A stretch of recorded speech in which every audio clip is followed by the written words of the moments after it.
सुद्धा असणारी धडकली जाळ झालं त्याचं जाळ झालं का राजाच्या असणाऱ्या मिश्या दाढ्या सगळ्या असणाऱ्या आणि जळून राज झालं त्यावेळेला रावणाचं काय झालं त्यावेळेला काळा कोण झालं त्यावेळेला होता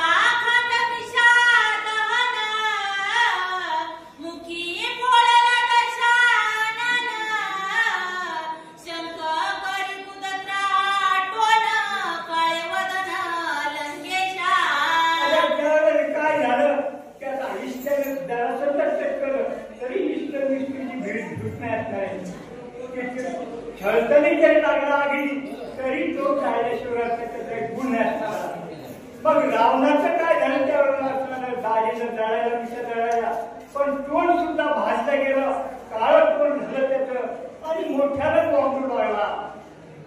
अभिनव कपीची ख्याती ऐकोने असे श्री रघुपती सुग्रीवासारखे उत्पत्ती स्वय हसती स्वानंदे.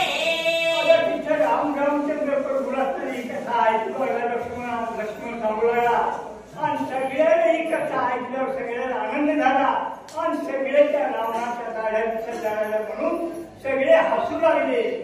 वाचिता पत्र लक्ष्मण तोही झाला हास्यवदन हनुमंताचे अति विंदन काळे वदन लंकेशा. सगळे त्याची थंडे जे ऐकू लागले ते सगळे हसू लागले की केवढी हनुमंताची ख्याती एवढी नसणारे. आता हनुमंत जर या रावणा तोंड काढून टाकला तर रामानेच खरा सोडला असणार. बिन पगारी आणि फुल अधिकारी असणारा हनुमंत अशी त्याने निष्काम सेवा करणारा फक्त एकच हनुमंत आहे. आमचा हनुमाना तुरबळी दुरेच्या मुखा केली होळी म्हणून वानर पिटी टाळी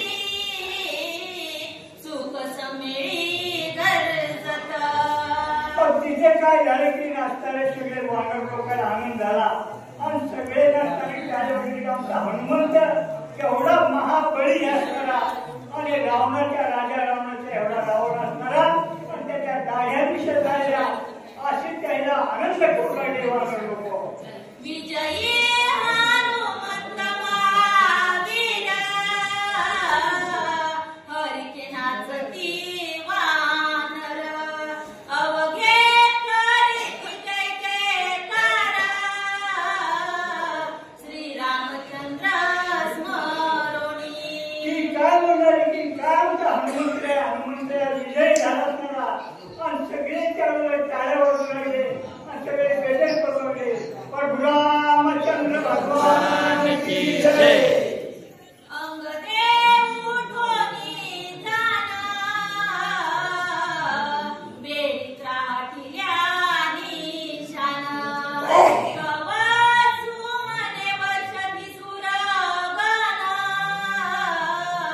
देणे सुख संपन्न श्रीराम. त्यावेळेला काय झालं अंगदर असणारा काय असणारा वाजूवाजेवर असणारं आणि देव लोकांनी काय केलं कुणाचा वर्षाव केला हनुमंतावर रामचंद्र प्रभू.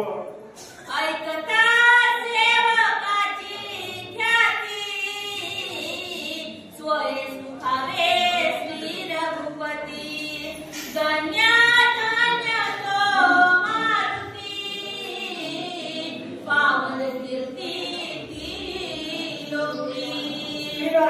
सेवकाने तरी एवढं काम केलं रामप्रभूने केलं आनंद झाला त्यावेळेला की आपला सेवक असणारा आणि एवढी अशी ख्याती आहे अशा प्रकारे असणारा सगळा आनंद झाला तिथं.